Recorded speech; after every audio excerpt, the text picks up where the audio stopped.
Bom dia, boa tarde, boa noite.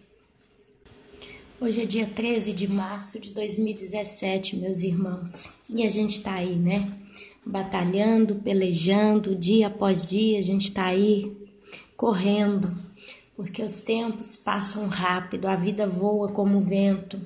E a gente vai trabalhando, buscando, procurando diante do Senhor andar segundo a vontade dele para com a nossa vida. E nesse meio tempo estamos esperando o nosso glorioso e grandioso dia de descanso, dia de paz, dia de alegria, dia de repouso total. Porque o mundo tá, a cada dia que passa tá pior. As trevas estão cobrindo a terra. Os homens são amantes de si mesmos. As pessoas já não preocupam umas com as outras, já não querem se saber mais umas das outras. E com isso tudo, meus irmãos, a gente vai ficando, né?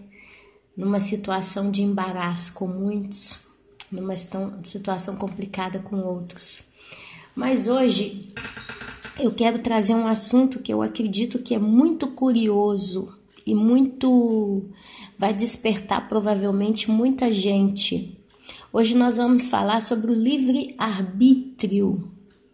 O que seria o agir do livre-arbítrio na vida do homem?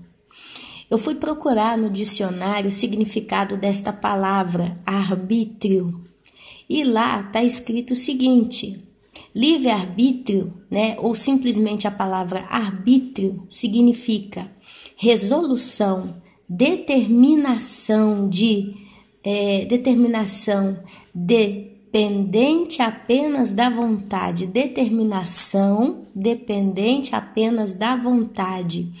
poder, faculdade de decidir, escolher, determinar.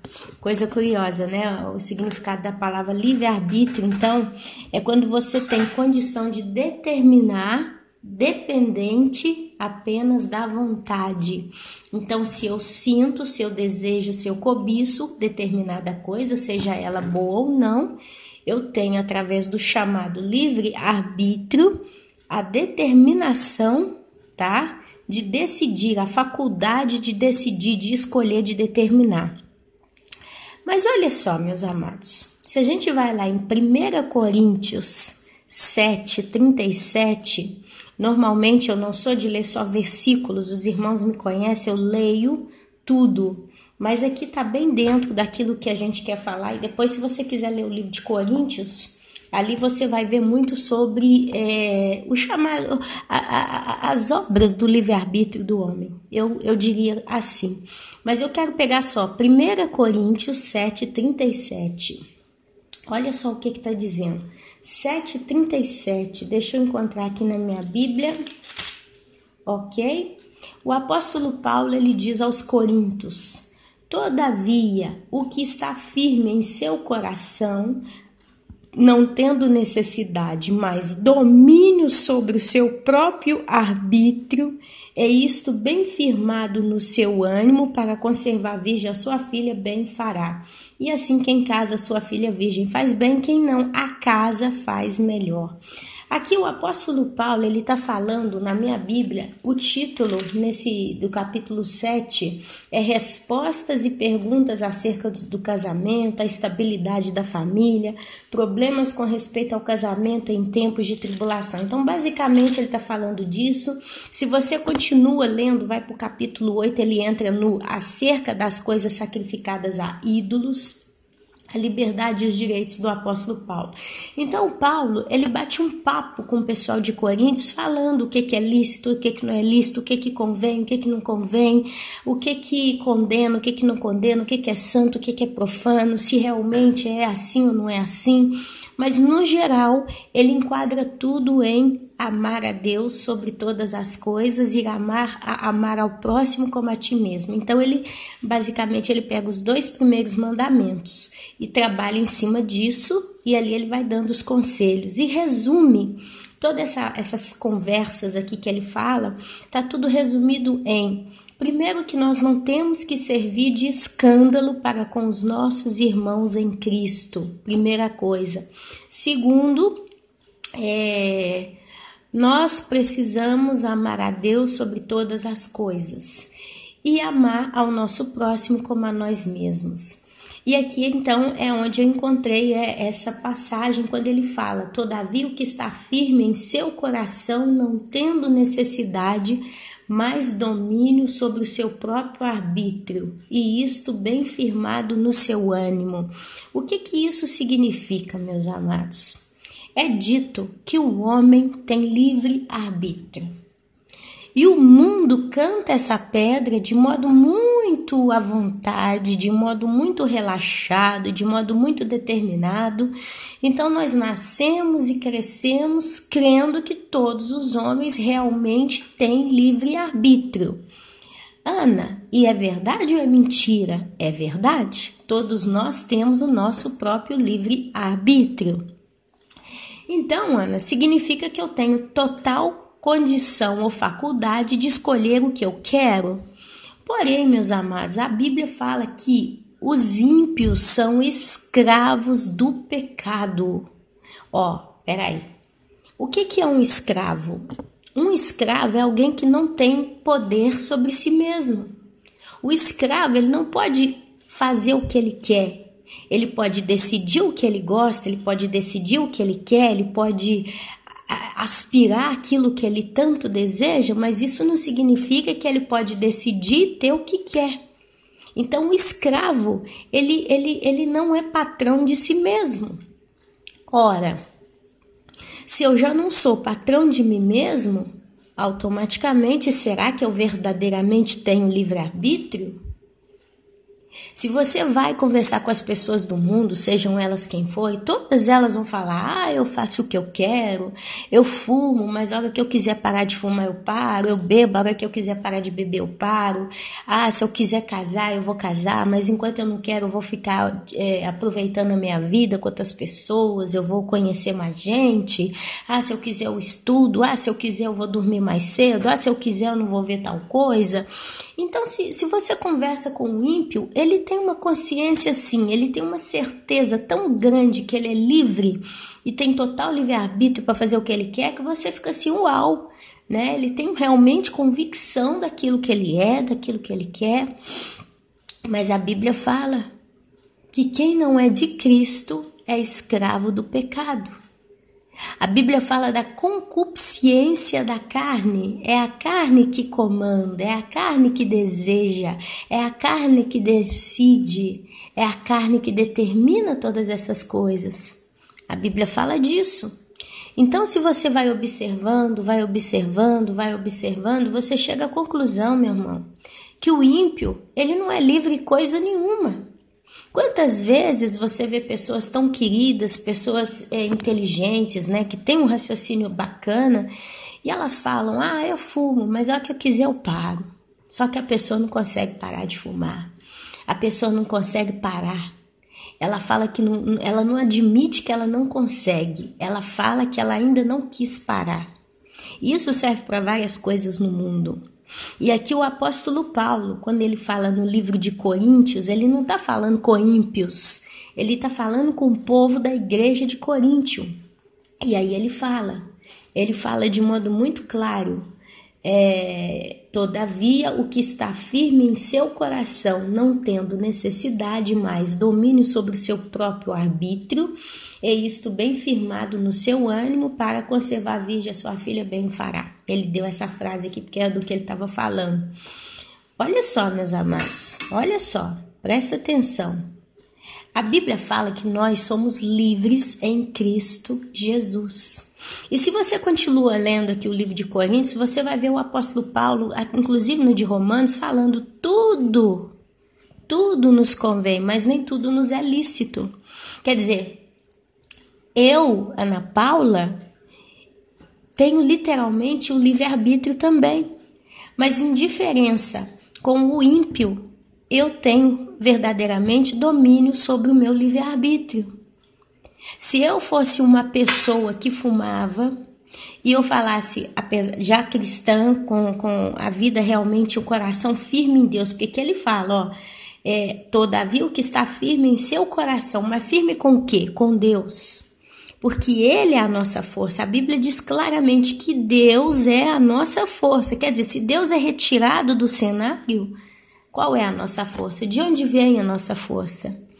Tá? Então, se eu realmente estou firme em Deus e eu falo, agora eu vou parar. Eu consigo parar, eu consigo pelejar, eu consigo perseverar, porque eu vou fazendo em oração, eu vou fazendo em propósito. O santo, normalmente, ele sabe sacrificar a sua carne se for necessário, porque ele raciocina com o espírito, não mais com a sua carne. E a alma, ela obedece. É como se o Espírito do Santo ele fosse um sábio conselheiro, e a alma se faz submissa a esse Espírito. Então, meus amados, olha que coisa terrível, terrível. Os ímpios, eles acham que têm livre-arbítrio, mas eles são escravos do pecado. Então, o livre-arbítrio deles, para que serve? Só para decidir, essa noite eu vou transar com uma morena ou com uma loura? Hoje eu vou fumar uma maconha ou eu vou fumar um cigarro? Agora eu vou para a discoteca, eu vou ficar lá até meia-noite, depois eu vou embora para casa dormir ou eu vou para outra discoteca agora? Eu vou fofocar da minha vizinha, com a vizinha de trás ou com a vizinha da frente? Eu vou ligar a televisão, eu vou ver a novela da Globo das 6 ou vou ver a novela das 9? Eu vou vestir o shortinho curto ou vou vestir a mini saia? Esse é o livre-arbítrio que eles têm. Eu vou pular carnaval no trio elétrico ou vou pular na escola de samba? Eu vou com aquela turma lá, da turma do mago com a turma da montanha. Eu vou comer muito doce ou vou comer muita massa? Esse é o livre-arbítrio que eles acham que tem. Eu vou ficar com aquele namorado ou eu vou ficar com aquele outro rapazinho? Qual dos dois eu vou escolher? Porque eu sou livre para ficar com quem que eu quero. Mas tudo que eles fazem, o fruto produzido pelos ímpios é tudo multidão de pecado. Satanás, meus amados, ele não tá nem aí se você vai pro inferno de primeira classe, se você vai pro inferno arrastando. O importante para Satanás é que você seja morto, roubado e destruído. Porque a Bíblia diz que Satanás veio para matar, roubar e destruir. Então, ele importa que você se arrebente. Se você vai se arrebentar de modo sutil ou de modo direto, para ele não tem diferença nenhuma. E a maior mentira, o maior engano que o ímpio pode ter é ele achar que ele é livre. Quantas e quantas são as pessoas que têm uma excelente profissão, têm um excelente salário no final do mês, têm uma excelente estabilidade de vida econômica, financeira, têm uma casa bonita, têm um carro bonito, têm tudo perfeito, mas estão indo para o inferno, porque são escravos do pecado. E o pecado não é uma coisa só, o pecado é como é que diz? É um prato cheio de escolhas. Você pode fazer de tudo que está pecando, dependendo da situação. Então, os ímpios, eles estão cegos. A Bíblia fala claramente da cegueira dos ímpios. Um exemplo muito forte da cegueira, e Deus mostra isso na Bíblia de modo bem forte, foi quando o apóstolo Paulo foi encontrado por Jesus no caminho de Emaús. Paulo era zeloso por Deus Jeová, por Deus o Pai. Ele era um homem da lei. E Paulo matava, perseguia os cristãos por zelo e amor à lei. Mas Paulo estava na carne e, consequentemente, Paulo naquele momento era um assassino. Se Paulo, naquele momento em que ele perseguia os cristãos, ele morresse, principalmente porque eram épocas difíceis, tinha guerra, tinha soldados romanos, tinha tanta confusão, uma pessoa morrer na época de Jesus era muito fácil. Todo mundo estava sempre à mercê do perigo, de um modo ou de outro. Então, se o apóstolo Paulo morresse naquele momento ali, antes de ter um encontro com o nosso amado Jesus Cristo e Yeshua, seu nome na língua hebraico, ele ia para o inferno. Mas Paulo achava que ele estava correto. E ali, quando Jesus aparece para Paulo num clarão, numa luz, Paulo cai do cavalo, Paulo fica cego. Jesus pergunta: Saulo, Saulo, por que me persegues? E aí a Bíblia fala que caem como que escamas dos olhos de Paulo. Caem como que escamas. Isso é um retrato do mundo espiritual, do ímpio para o santo. Quando nós viemos, né, viemos é a palavra, quando a gente vem para Cristo e Cristo passa então a nos conhecer, as escamas caem dos nossos olhos. Peraí, Ana, eu venho para Cristo, Cristo passa a me conhecer, Ana? Mas eu conheço a Cristo, eu conheço a Jesus, eu tô bem com Deus. Eu vou dar um exemplo aqui que eu ouvi esses dias, meus irmãos. Um exemplo que foi muito forte. Eu, Ana Paula, conheço Donald Trump, ok? Desde quando ele apareceu no cenário político, a gente vê ele na televisão. Aqui na televisão passou um documentário falando de quem é Donald Trump, e aí como que ele começou como empresário, e blá, blá, blá, blá, blá, blá, blá, blá, blá, e toda uma história em cima desse personagem. Eu assisti porque estou observando muito os passos deste homem. Então hoje eu posso dizer que, de um modo geral, eu conheço Donald Trump mais do que um irmão em Cristo que está ouvindo meu canal. Como assim, Ana? Imagine que você que está aí ouvindo meu canal me manda um WhatsApp e escreve assim para mim: paz do Senhor. Eu vou responder para você: paz do Senhor. Aí eu vou pedir para você o seu nome para que eu te adicione no meu contato WhatsApp. Aí você vai falar assim: meu nome é Maria. Eu falei: amém, irmã Maria, paz do Senhor, seja muito bem-vinda no meu contato WhatsApp. Mas se você, irmã Maria, não falar mais nada onde você mora, conversar um pouco comigo, eu posso te dizer que entre você e Donald Trump, eu conheço mais Donald Trump do que você. Sei que é um mega empresário, é um multimilionário, é uma pessoa que comprou vários lugares, que edificou, o pai foi não sei o que, ele veio não sei de onde, enfim. Tenho mais informação técnica dessa pessoa, do Donald Trump, do que de você, irmã Maria.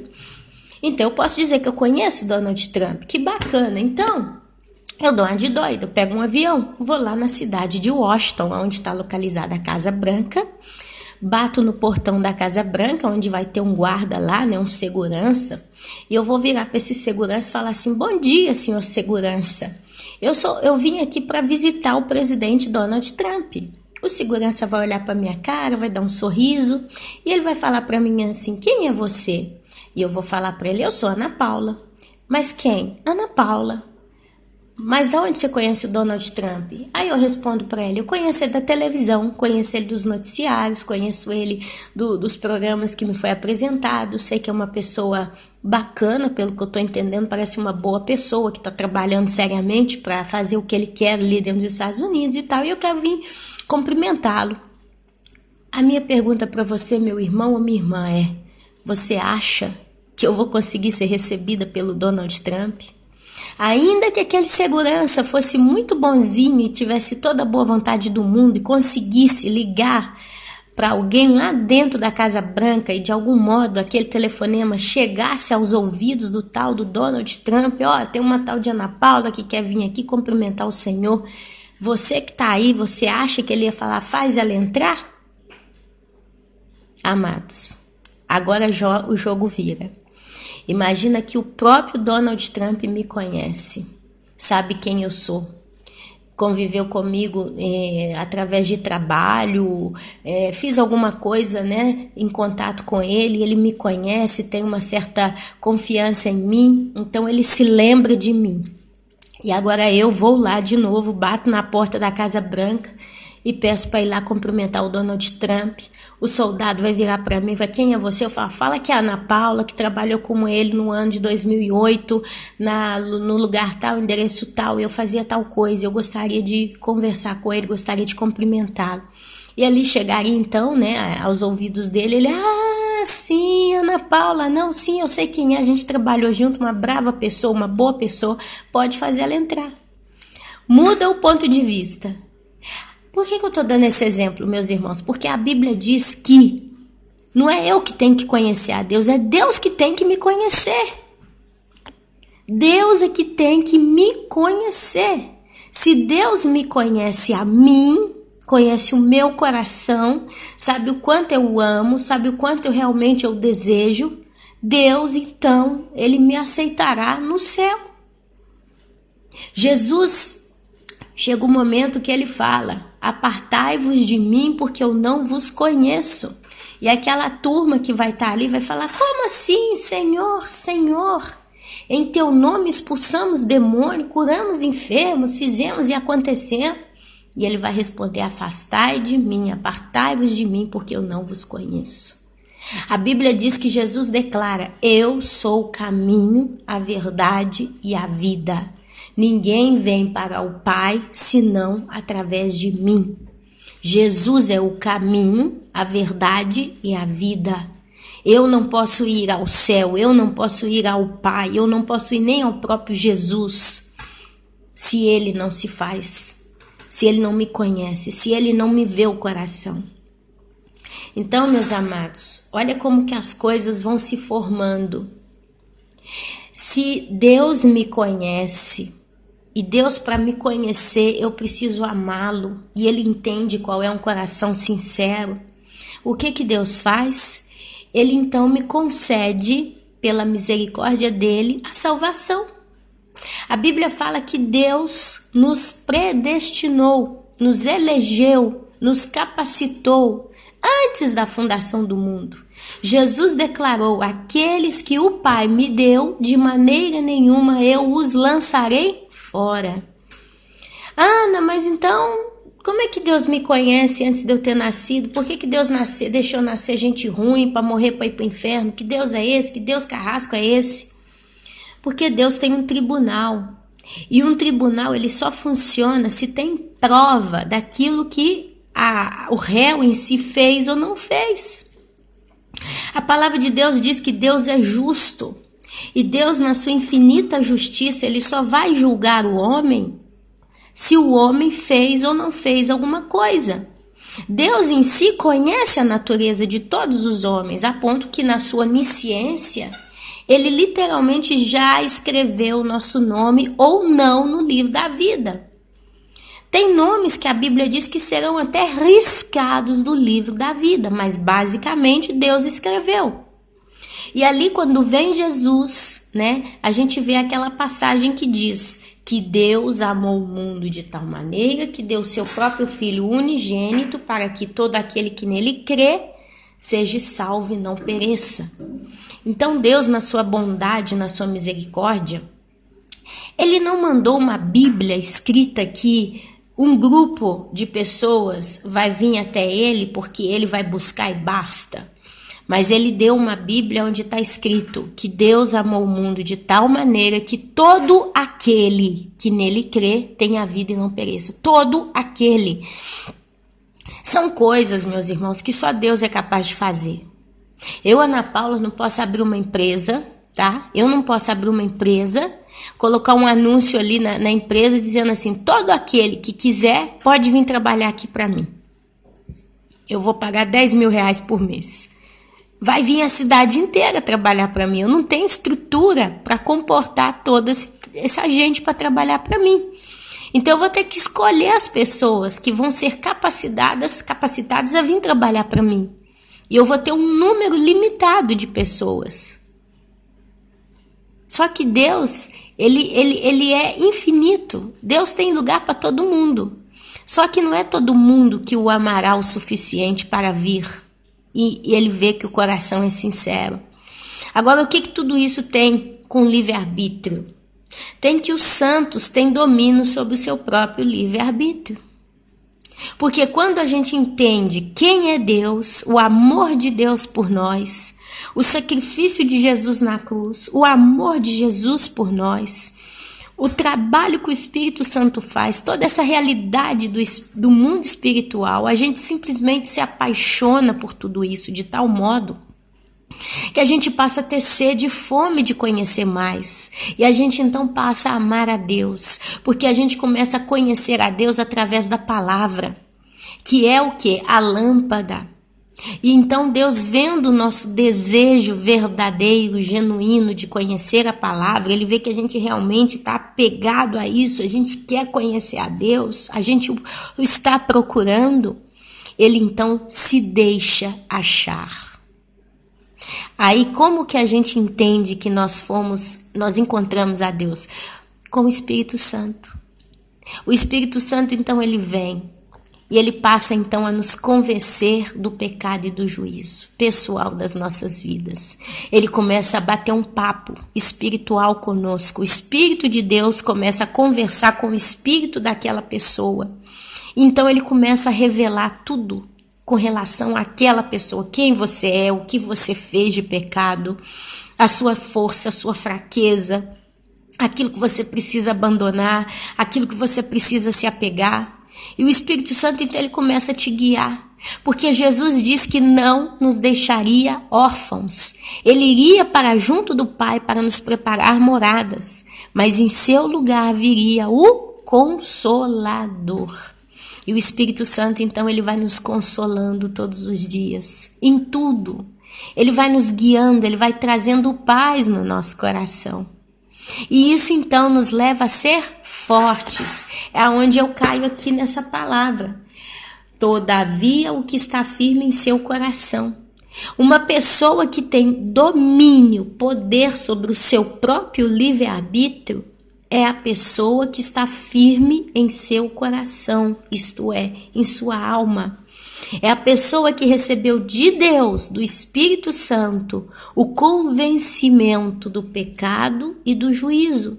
E recebeu também as instruções do Pai para a nossa vida.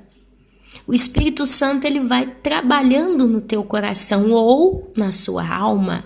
Porque quando a gente fala coração, não estou falando coração órgão que pulsa, né, que bate, que bomba sangue para todo o corpo.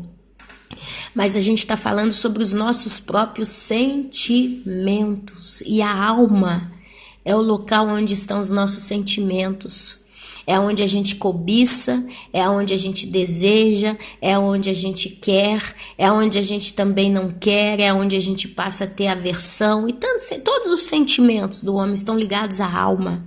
Ela é um motor que nos move através de sentimentos, de ódio, de raiva, de amor, de prazer e tantas coisas mais. E a carne, ela é um receptor desses sentimentos. E ela converte esses sentimentos, muito deles em prazer, em lágrimas, em hormônios que espalham pelo corpo, na dor. É, por exemplo, quando você perde alguma coisa e você tem uma dor na sua alma e é uma dor tão forte que você quase acha que ela é na carne. Só que você tem uma convicção tão grande que não é a sua carne que está doendo. Não é seu estômago que está sentindo aquele coisa, aquele peso, aquele remoer. Mas é uma dor no âmago da alma. Então, meus amados, aqui ele fala, todavia o que está firme em seu coração, e eu só posso estar firme no meu coração se o Espírito Santo de Deus habita em mim. Porque ele me dá a realidade na qual eu me encontro. Ele me mostra o certo, o errado, o 8 e o 80. Então Paulo fala, todavia o que está firme em seu coração, não tendo necessidade, mas domínio sobre o seu próprio arbítrio, e isto bem firmado no seu ânimo. É assim que o santo tem que caminhar. Porque uma vez que eu tenho firmeza no meu coração, eu não tenho mais necessidade. Não tenho necessidade nenhuma que ultrapasse as minhas decisões conscientes. Meu amado, eu posso ter uma vontade louca de comer muito doce. Eu quero comer muito doce hoje. Me veio uma agolia, como a gente fala aqui na Itália. Uma agolia, uma gula de comer doce. Então, eu tenho essa vontade, mas eu paro e penso, peraí, mas quanto doce eu vou comer? Eu vou comer até estourar? Ou eu vou comer um pouquinho e basta? E vou dizer para mim mesmo, basta. Eu teria que ter, amados, domínio sobre o meu próprio arbítrio.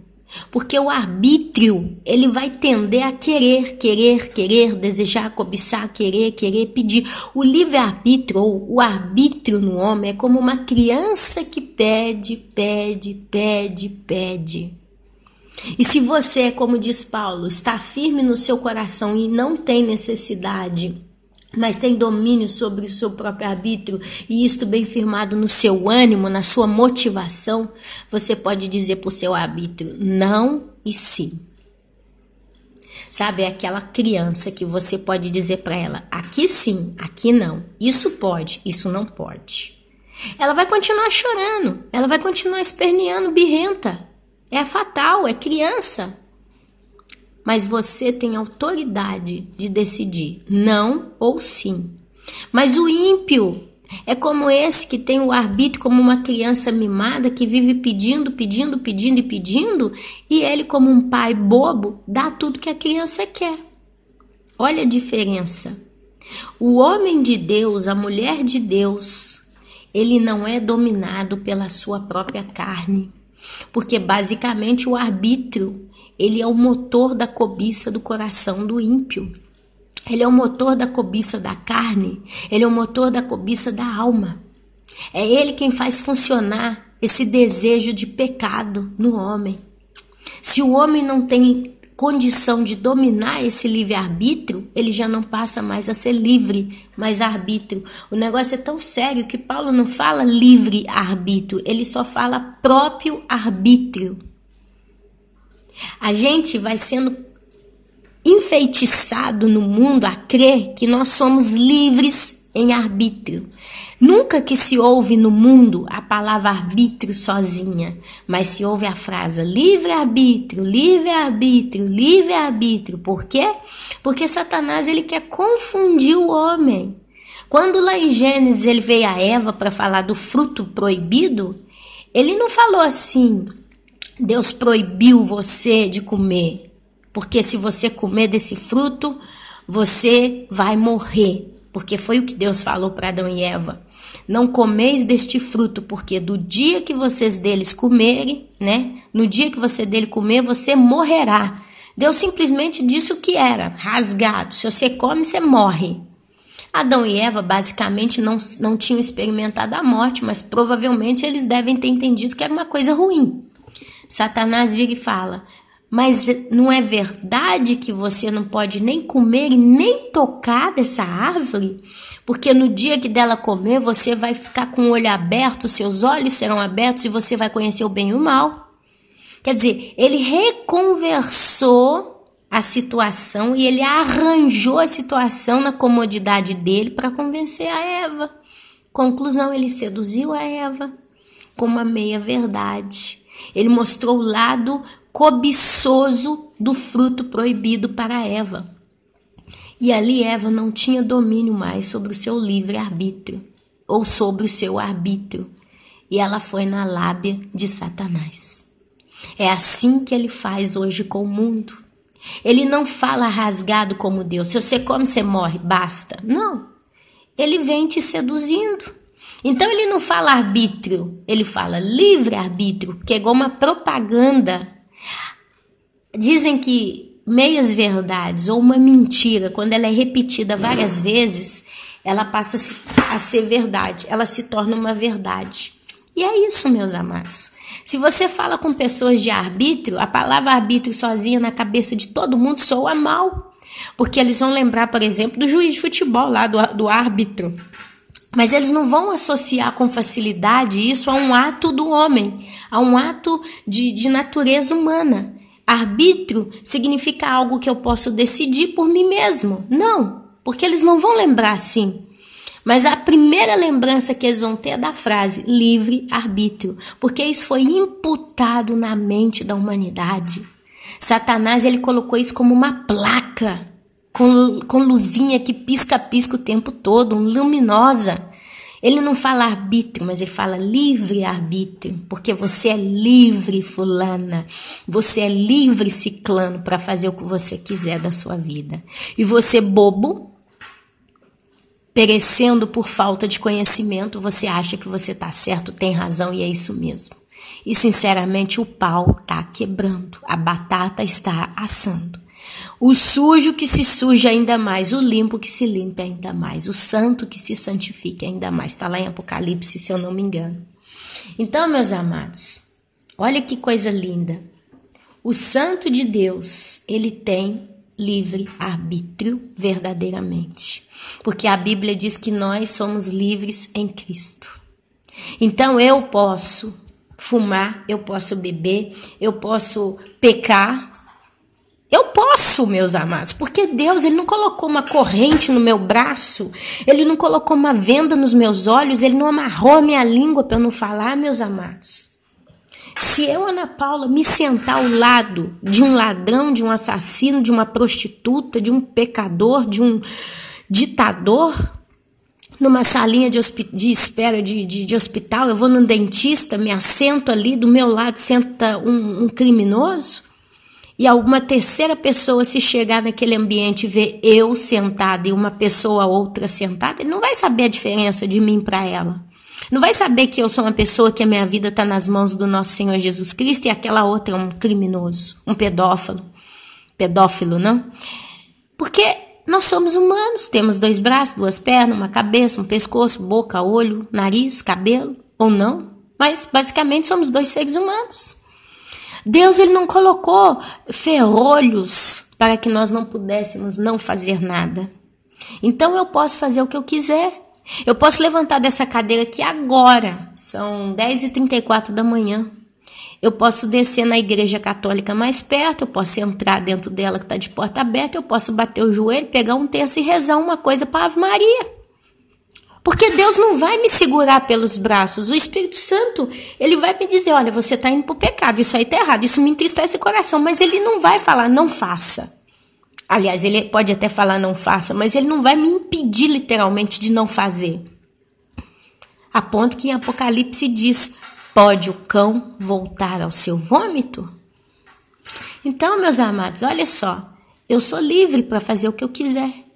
Você que está me ouvindo, você pode fazer o que você quiser. Mas sabe o que acontece? Por que nós não fazemos? Porque nós temos firmeza em nosso coração.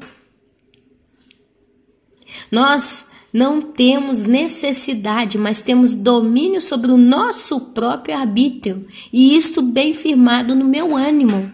Eu, Ana Paula, ou você, está motivado em fazer sempre a coisa certa, a coisa justa, em obedecer aquilo que Deus nos instruiu, nos ensinou. E é por isso que a gente ainda está de pé. É um dos motivos. Mas a Bíblia fala, aquele que está de pé, tome cuidado para que não caia. E é onde Ele então nos ensina a edificar a nossa casa sobre a rocha. As pessoas do mundo, os ímpios, eles acham que eles estão bem, porque a vida nesse mundo aparentemente vai bem para muita gente, vai tudo certinho. Os ímpios continuam construindo, continuam casando, continuam trabalhando, continuam comendo, continuam vivendo, tudo do mesmo jeito. Não existe mudança na vida do ímpio. Para ele é aquilo ali. Só que a Bíblia fala, aonde estão os abutres, né? Ali se ajuntam, como é que é? Ali, aonde está a carne ou o morto, ali ajuntarão os abutres. Acho que está lá em Mateus capítulo 24. Eu teria que encontrar aqui essa frase corretamente. Mas aonde está o cadáver, ali se ajuntarão os abutres. É um negócio assim mais ou menos. Eu teria que encontrar aqui.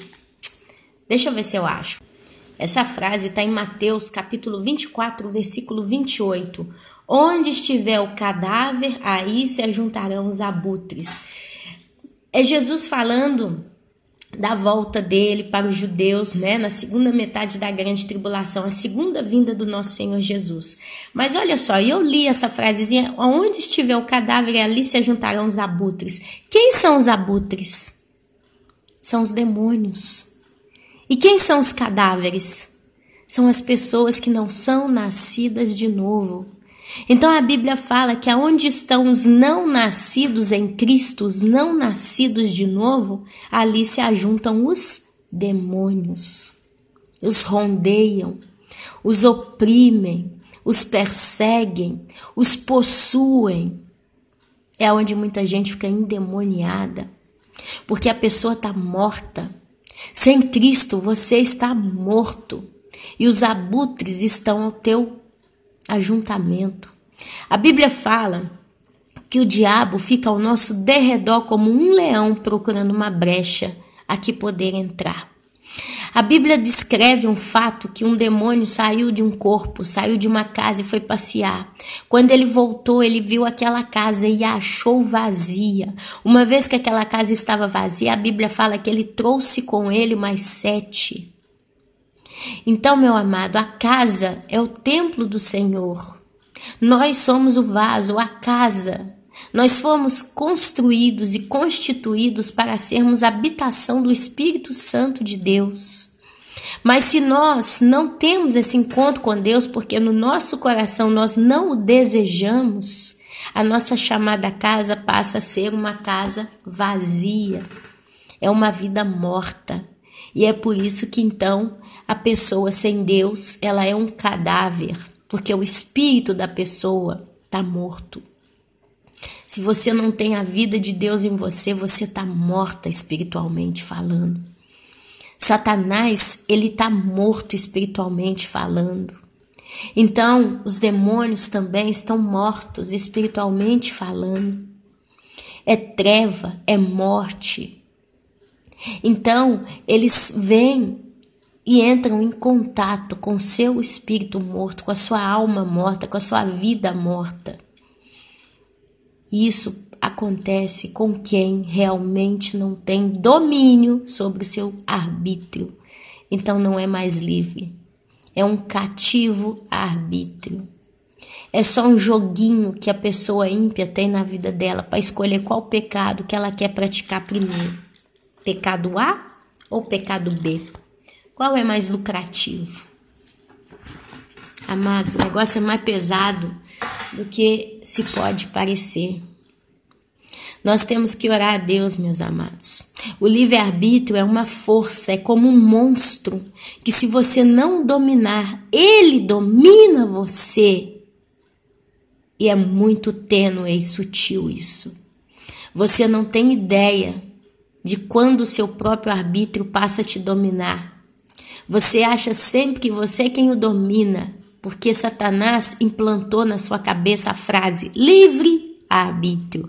Então ele faz o arbítrio parecer um pintinho, um ursinho de pelúcia, uma coisa muito bonitinha, é como se fala, muito fraquinha, muito bobinha, uma coisa muito sutil, meus amados.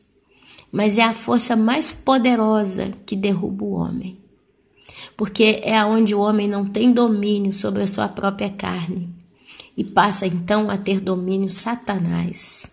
A Bíblia fala que nós não podemos ter a 2 senhores. Ou você serve a um ou você serve a outro. Se eu tenho um senhor, eu tenho um líder acima de mim. Eu tenho alguém que me comanda. Paulo fala que nós somos escravos de Cristo. Mas o que é ser escravo de Cristo então, Ana? Então é não ter livre-arbítrio, porque eu não posso fazer tudo. Eu não posso fumar, eu não posso estar cada dia com uma pessoa, eu não posso andar pelado, eu não posso ver não sei o que na televisão. Você acha que isso é vida, Ana? Eu tô presa, eu não posso fazer nada. Ser crente é uma coisa ruim, porque a gente não vive. Mas quando o crente verdadeiro entende o que é viver em Cristo, é viver em alegria, em júbilo no seu espírito, o crente passa a odiar o mundo, o pecado. Porque o crente entende de um modo muito claro que ele não pertence a esse mundo. Então, como que eu posso ter livre-arbítrio numa terra na qual eu não apartengo? Como eu posso fazer o que eu quero, decidir o que eu quero, viver o que eu quero, se eu não faço parte deste lugar? Jesus declara, quando aqueles que o crucificaram, se soubessem quem ele era, não o crucificariam. No céu, meus amados, a Bíblia fala que nós seremos livres, nós teremos paz e júbilo eterno. Oh, meus amados, a salvação, a Bíblia fala que nós vamos ter um corpo glorificado, a Bíblia fala que nós vamos literalmente reinar com Cristo, a Bíblia diz que nós vamos julgar os próprios anjos. Você acha que isso não é liberdade? No céu nós vamos viver, a Bíblia fala vida plena, e a palavra plena é o mesmo que cheio, completo. É como se você pegasse um vaso e enchesse ele até que ele transbordasse. A palavra fala de medidas sacudidas transbordantes, amados. Então nós não somos deste mundo, nós não pertencemos a essa terra, então não tem como ter esse chamado livre-arbítrio nesse mundo e fazer tudo que quer e viver o que quer numa terra que só me oferece trevas e morte. Eu não posso tocar no que é impuro. Então isso faz toda a diferença. Não é dizer, eu não sou livre porque eu sou crente. Não, meu querido, é você entender que você não tem como ser livre no mundo que jaz no maligno, porque você não tem mais pacto com o pecado. É tudo uma questão de ponto de vista, de compreensão. Jesus disse, o meu povo está perecendo porque lhes falta conhecimento. Se eu conheço a verdade me liberta. Olha aí mais um sinônimo de liberdade em Cristo. Conhecereis a verdade e a verdade vos libertará.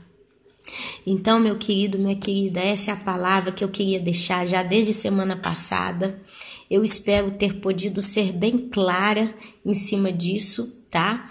Olha só, a consciência, ela não nos acusa. Agora, então, os ímpios não têm literalmente o domínio sobre seus próprios arbítrios e são enganados.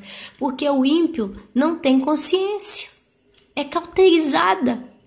Ele não tem noção do que é certo, do que é errado. Principalmente quando o mundo promove o pecado. Olha uma das grandes frases do século XX. Não tem nada a ver. Então eles fazem tudo. Tudo pode ser feito. Tudo é liberado. Champanhe e bacalhau, vamos. Porque não tem nada a ver. Isso é ser escravo, é uma consciência em estado cauterizado, bloqueado, travado, insensível. As pessoas que amam as suas próprias concupiscências ou os seus próprios desejos, elas são inconscientes para com Deus e insensíveis à voz de Deus. Agradeça a Deus, meu querido, minha querida. Se você não se encontra nessa condição, levante suas mãos para o céu e agradeça ao Pai. Eu realmente faço essas orações. Eu agradeço a Deus. Eu sou grata infinitamente ao Senhor. Porque eu acho que eu conheço a Deus. Mas eu sei que não conheço nem 1% da glória e da pessoa do meu Deus. E eu só vou conhecê-lo na eternidade, se Ele me permitir. Mas hoje eu tenho consciência de uma coisa. Que Ele me conhece.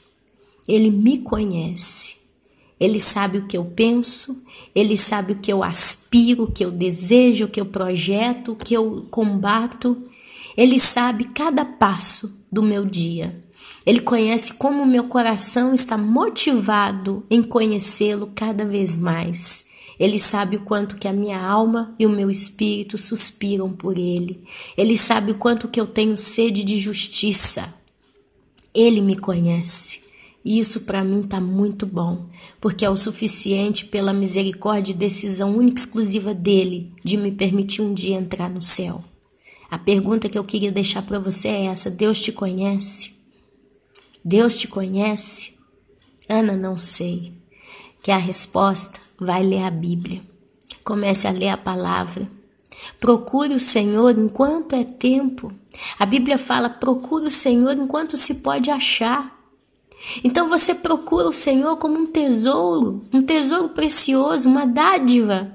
Tem a parábola da dádiva, da dracma, como é que é? Dracma, a palavra eu não lembro, perdida. É tipo uma pérola, um tesouro que um homem encontrou. Ele encontrou um tesouro num lote. Então ele foi e comprou o lote inteiro para proteger a dracma, que era muito preciosa. Deus eu desculpa se eu estiver falando a palavra errada, eu vou dizer tesouro, que para referir a Deus eu prefiro referir com uma palavra que eu tenho certeza. Mas Deus, Ele é o nosso tesouro mais precioso.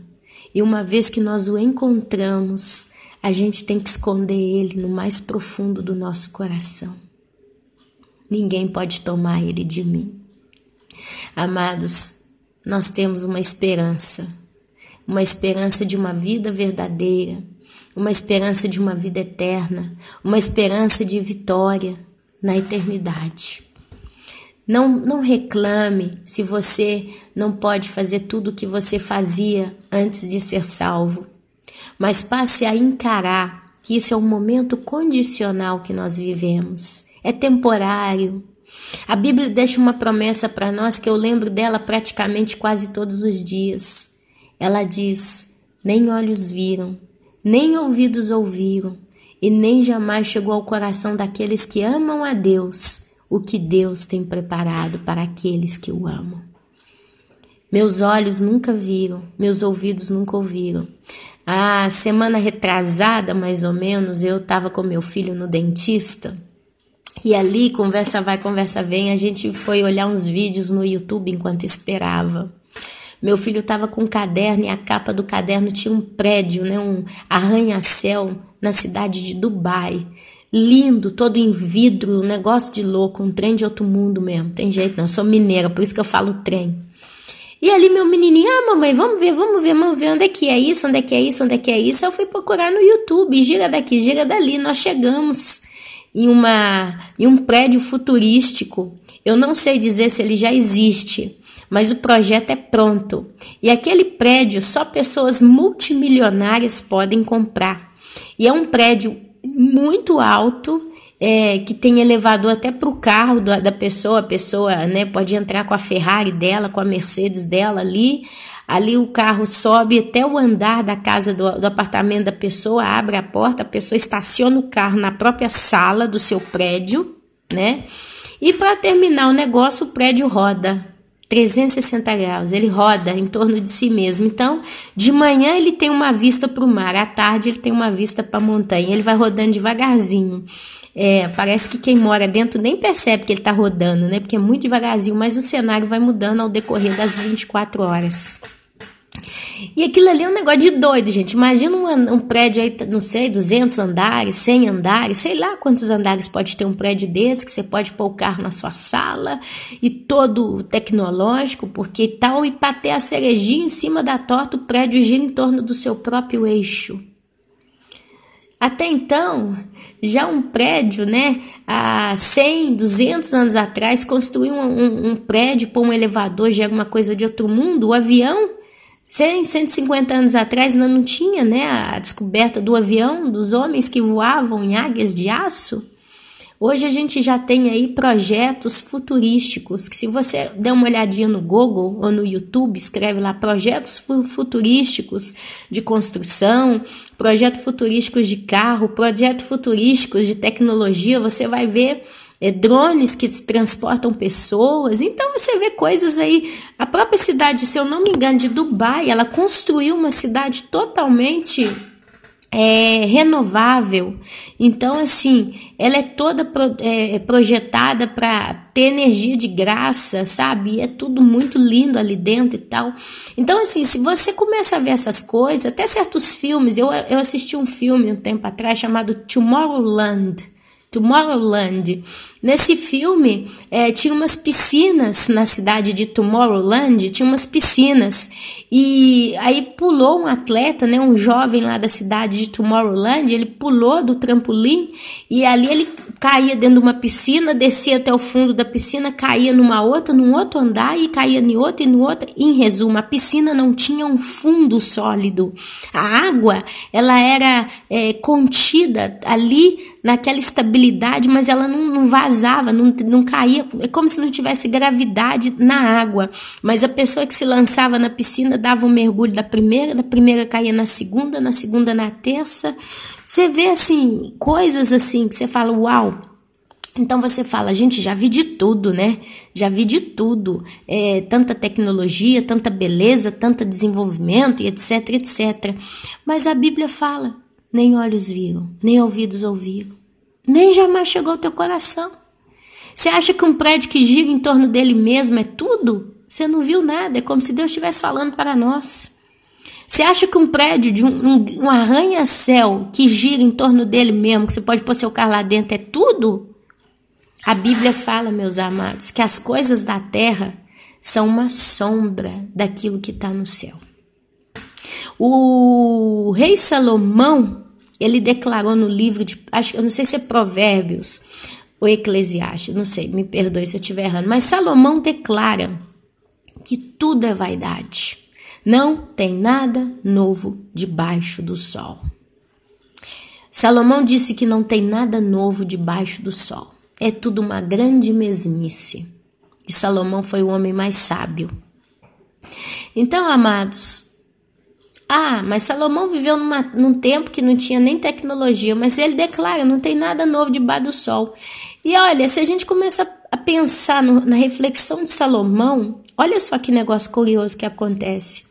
Hoje eu posso dizer que tem carro eletrônico, que tem avião, que tem computador, tem smartphone, smart TV e tantas coisas, né? TV, etc, etc, etc.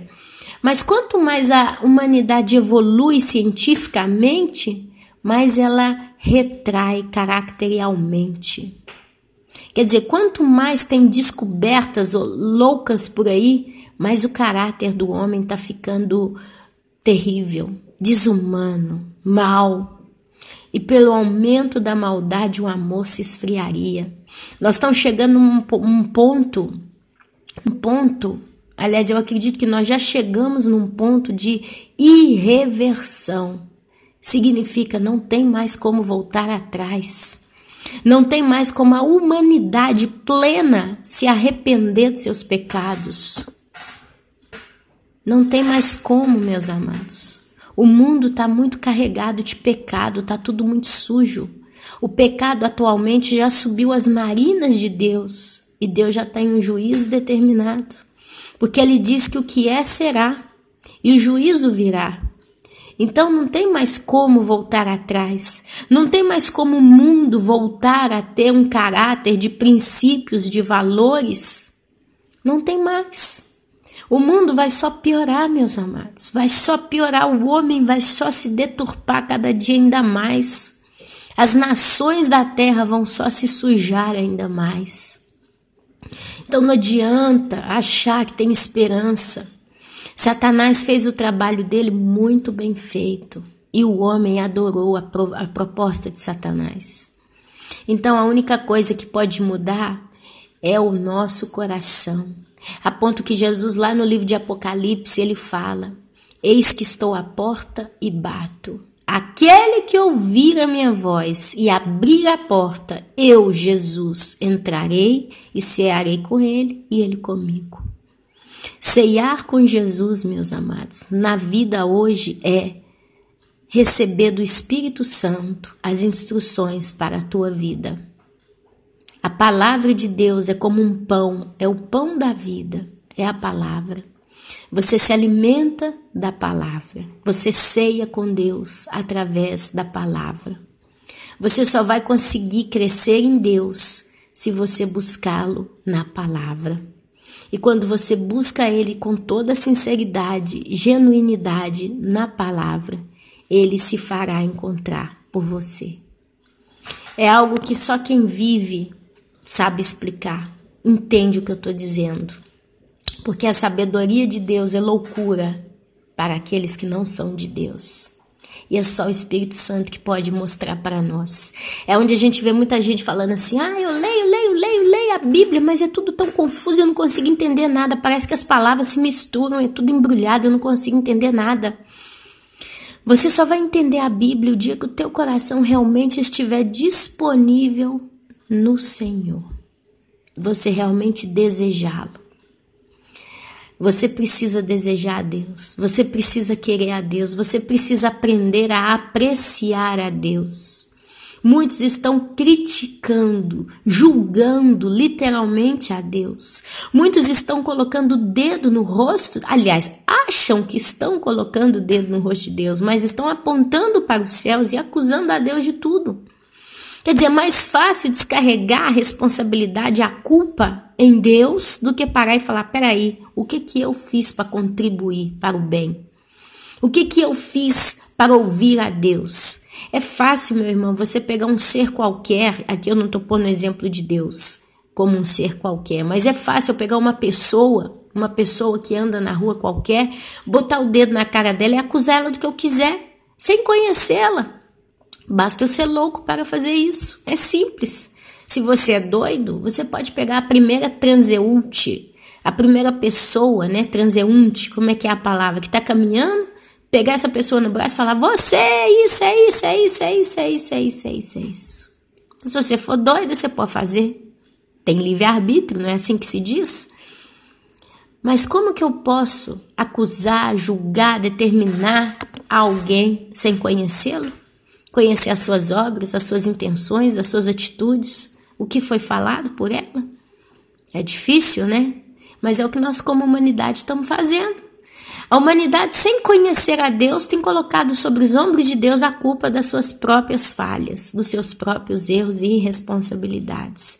E falando que são livres para decidir tudo. Tolo, essa noite pedirão a tua alma.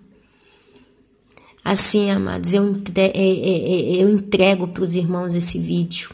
Eu encerro essa palavra. Acredito que foi bem clara naquilo que precisava ser. E eu desejo ao Senhor que possa tocar o coração de cada um que está escutando e trazer maturidade espiritual.